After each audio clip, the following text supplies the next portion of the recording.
उठ गया। सत्तासुर भी छकड़े के नीचे दबकर मारे। एक दिन यशोदा जी कृष्ण को गोद में लेकर दुलार रही थी। भगवान ने अचानक अपना वजन बढ़ा दिया। यशोदा जी भार को सहन नहीं कर सकी। उसने कन्हैया को जमीन पर लेटा दिया। यशोदा जी घर के काम में लग गई। तृणावत पवंडर का रूप लेकर के आया। श्री कृष्ण को उड़ाकर आकाश में ले गया। भगवान ने अपना वजन बढ़ा दिया।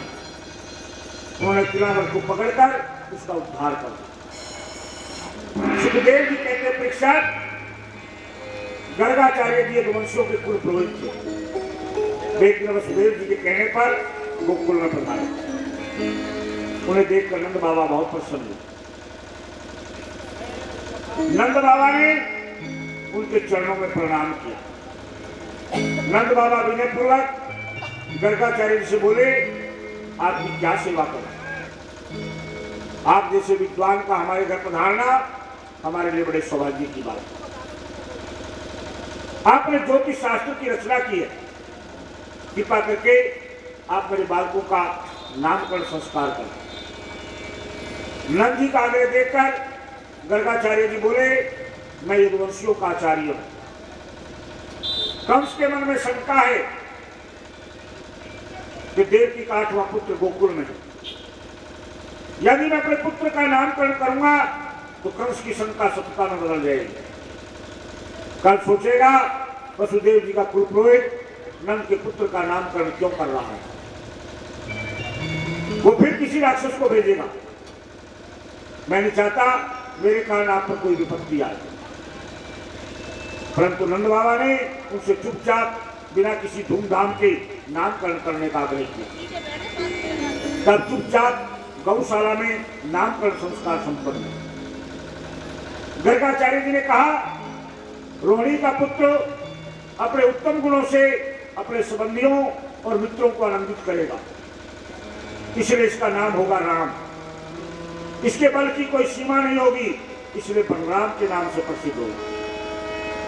दूसरा ये जो सांवला है, ये प्रत्येक युग में श्री धारण करता है।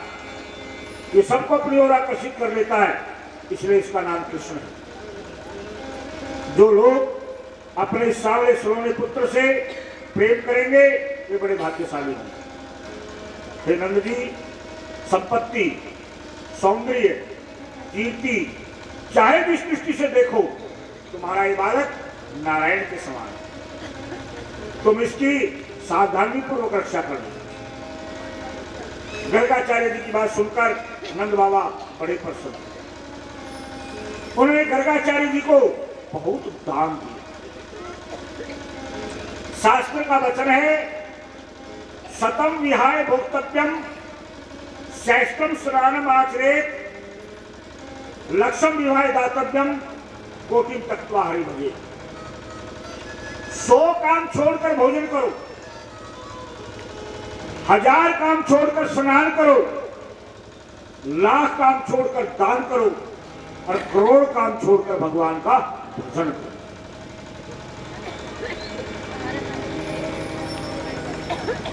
देखो,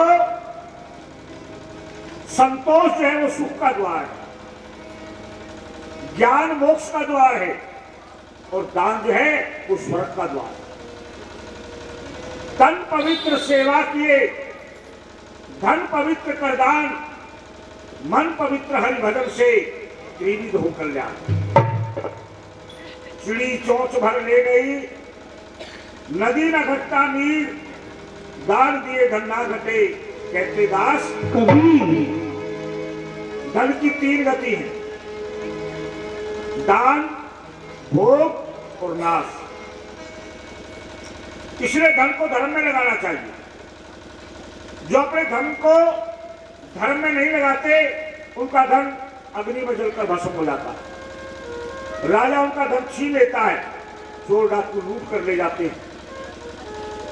जो पुरुष अपने परिश्रम से कमाए गए धन का 10वां भाग धर्म में लगाते हैं वे उत्तम है।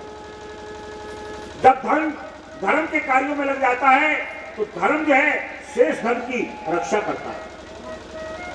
धन को सदा धर्म में लगाओ। धर्म के 4 चरण हैं, सत्य, तप, दया और दान। दान करने से धन बढ़ता है। जैसे नाव में पानी भरने से मल्लाह जल्दी जल्दी दोनों हाथों से पानी निकालकर बाहर फेंकता है ताकि मेरी नाव डूब ना जाए। इसी प्रकार सज्जन व्यक्ति जब देखता है मेरा धन बढ़ रहा है तो वह शीघ्र ही उस धन को धर्म के कामों में लगाना शुरू कर देता है ताकि मेरा धन नष्ट ना हो जाए। जो जल बाढ़े नाव में, घर में बाढ़े दाम, दोनों हाथ नीचिए यही सज्जन को काम। जिस मकान का पतनाला ना हो वो मकान गिर जाता है। धन के संग्रह का पतनाला है दान। यदि कुएं से पानी निकलता रहे तो निर्मल रहता है, साथ के साथ पानी बढ़ता भी है। ऐसे यदि दान होता रहे तो धन शुद्ध रहता है, बढ़ता भी है। नदी अपना जल आप नहीं पीती, अपने जल से औरों को सुख देती है। वृक्ष अपना फल आप नहीं खाते, अपने फल से औरों को तृप्त करते। ऐसे सज्जन पुरुष अपने कमाए गए धन से औरों को सुख पहुंचाते। महापुरुष कहते हैं हमारी आवश्यकता से अधिक जो धन संपत्ति हमारे पास है उसे समाज की सेवा में लगा दो। समाज परमात्मा का रूप है। आवश्यकता से अधिक धन का उपयोग समाज के दीनहीन लोगों के लिए खर्च करना चाहिए। नर सेवा नारायण सेवा। भूखे को अन्न, प्यासे को पानी, नंगे को वस्त्र, रोगी को दवा, अनपढ़ को शिक्षा देना, ये नारायण की सेवा है। जो व्यक्ति अपनी आवश्यकता से अधिक धन संग्रह करता है वो पाप अर्जित करता है। इसके लिए उसे दंड भुगतना पड़ेगा। मेरे पूज्य गुरुदेव आदर्श पुरुष, निष्काम कर्मयोगी, भारत रत्न, भूतपूर्व प्रधानमंत्री श्री गुलजारी लाल नंदा जी कहते थे जो आवश्यकता से अधिक धन का संग्रह करता है वो चोर है। उसे वही दंड मिलना चाहिए जो चोर को मिलता है। अब सुखदेव जी कहते परीक्षित, एक दिन यशोदा मैया ने लाला को स्नान कराकर पीतांबर पहना दिया, कमर में करधनी बांध दी, चरणों में नूपुर बांध दिए, मस्तक पर मोर पंख का मुकुट लगा दिया और उंगली पकड़कर जैसी चलाने लगी कन्हैया ठुमके मार मार मार कर नाचने लगी। मैया बोली हे मेरे राम, इसने नाचना कब सीख लिया? मैया ताली बजा रही है। मैया बहुत खुश है, सब कुछ भूल गई। नाचे न लाल नचावे बाकी मैया, अरे ठुमक ठुमक पग धरो रे कन्हैया। जिसकी गोद में सारा संसार सोता है वो परम परमेश्वर यशोदा की गोद में सोता है। जिसके इशारे पर सारा संसार नाचता है वो यशोदा के इशारे पर नाच रहा है। जब माता यशोदा कृष्ण को नचा रही थी तब एक गोपी ने देख लिया।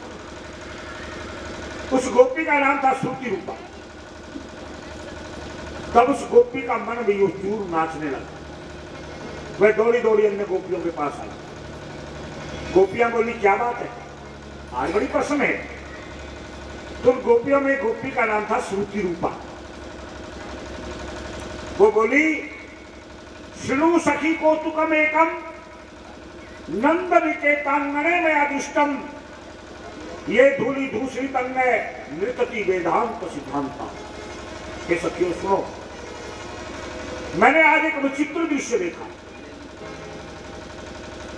जो वेदांत प्रतिपाद्य ब्रह्म है वो आज गाय की धूल से सना हुआ यशोदा के आंगन में नाच रहा था। एक कवि ने कहा ना कि जिया जून और परंद पखेरू नाचे दुनिया सारी, और नाचन में क्या दोष बताया अक्कल की, लेकिन नाचना उसे चाहिए जिसे नाचना आता है। इस बात को सुनकर के सभी गोपियों के नेत्र गिले हो गए। गोपियां सोचने लगी हम गोविंद के दर्शन कैसे करें? यशोदा बड़ी भाग्यवान है, उसके आंगन में कृष्ण नाचता है, उसके दर्शन करने कैसे जाएं? अब गोपियां कन्हैया का दर्शन करने के लिए बड़ी आतुर है।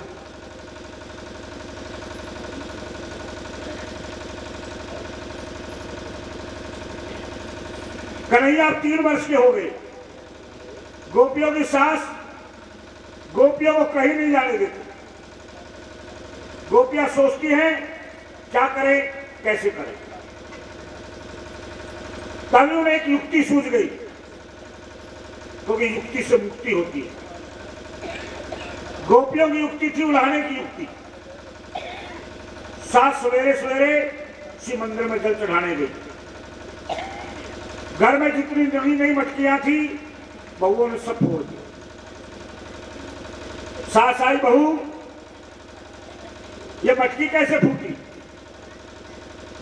बहुएं बोली, माता जी नंद जी का लाला आया, सब मटकियां फोड़कर चला गया। सास बोली, अच्छा नंद जी के छोरे की इतनी हिम्मत, हमारे घर आकर हमारी मटकियां फोड़ गया। बहू मैं जाऊंगी तो बात ज्यादा बढ़ जाएगी, तुम यशोदा को लाना दे करके आओ। गोपियां बड़ी प्रसन्न है। लाला के बहाने आज लाला के दर्शन हो जाएंगे।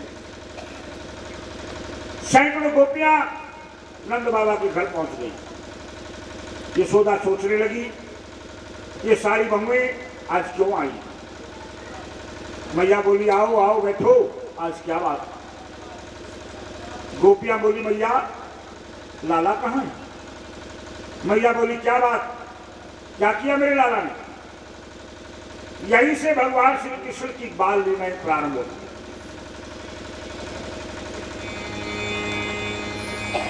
गोपियों के नित्य प्रति उल्हाने आने लगे। हमारी मटकी फोड़ दी, हमारे बछड़े खोल दिए, हमारा माखन चुरा लिया। अब कृष्ण जी ने भी अपनी एक बाल मंडली बनाई।